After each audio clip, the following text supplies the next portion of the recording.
muna natin. Sabi po ni Toby Chanko,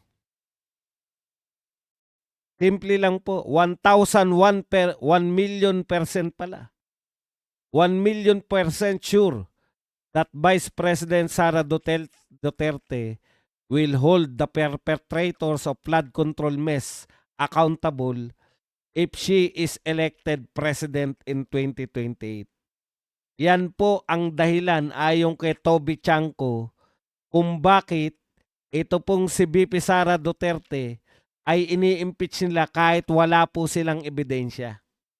Kasi po, yung mga nangunguna sa impeachment kay VP Sara, ang katutak po ang tinanggap niyang maleta. At alam po nila hindi sila patatawarin ni VP Sara. O precisely, yung pinaka hindi magpapatawad sa kanila, yung pong Vice President ni VP Sara, hahabulin at hahabulin po sila. Kaya gusto po nilang impeach si VP Sara para hindi po maging presidente sa 2028 para maitago ang kanilang mga ninakaw. Pakatandaan po ninyo, for the second time, pwede pong mabasura ang inyong reklamo. Umaangal na nga ngayon si De Lima pa. Ngayon pa lang, umaangal na si De Lima. Na bakit daw technicalities ang hinahanap ni VP Sara. Gusto raw ba niyang manalo lang sa technicalities? Opo, kahit na anong uri ng panalo, tatanggapin niya ni VP Sara. Opo, may balak siya maging presidente. Opo, hahabulin kayong lahat mga nakatanggap ng maleta. Yan ang kinakakaban nyo. Kaya kahit walang kaso, hindi nyo dinidismiss. Kahit walang ebidensya, sinabi nyo pa rin. Sufficient in form and substance pa rin. Bakit? Takot kayo sa presidency ni VP Sara dahil 1,000,000% hindi patatawarin ni VP Sara ang mga magnanakaw ng flood control. Nakaramihan nagsusulong ngayon ng impeachment. Pakatandaan nyo po yan, yung mga magnanakaw ng flood control, sila din ang mga nagsusulong ng impeachment complaint laban kay VP Sara. Di nyo ba napuna? Wala pa pong 1 bilyon. Pinatatanggal nila yung binoto ng 32 million. Wala pang 1 bilyon ang pinag-uusapan. Pinalusot nila yung presidente. Trilyon ang nakawan.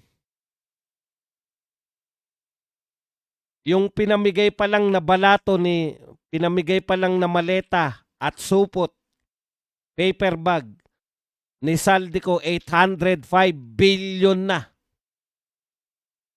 Ni isang komite ng House of Representatives, walang nag-iimbestiga.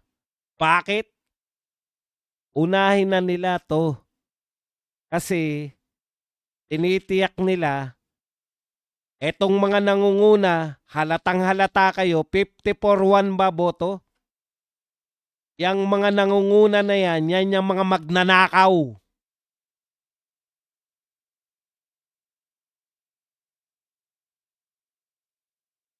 Bakit hindi nyo nalang talunin si VP Sara sa 2028?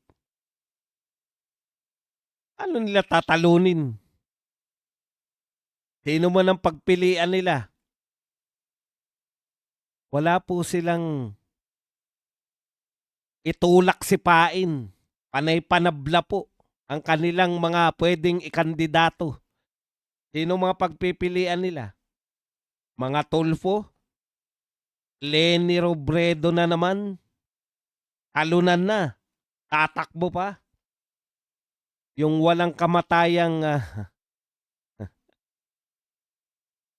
si Leni Robredo na walang kamatayang kalutangan.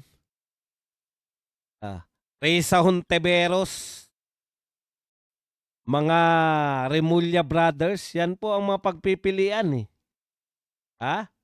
Yan ang pinagpipilian nila. Kaya po itong mga to, atat na atat kayo. Tama si Toby Chanko. Kaya gusto nyong ipa-impeach 1,000,000% hahabulin kayo. Lalo na yung may utang kay BP Sara na 8 million. Hahabulin ka, hindi lang yung utang mo. Yung pinagmamalaki mong bumabaha. Bumabaha pala sa inyo, ha? Sige, habol kayo ni BP Sara. Kaya lahat po ginagawa nila ang lahat ngayon. Sayang ba? Bata pa si Vico Soto? Kahit si Vico Soto, itapat nyo. Alam nyo, si Yorme, nung panahon ng unang ratsada niyan, pasikat pa sa Vico Soto nyo yan.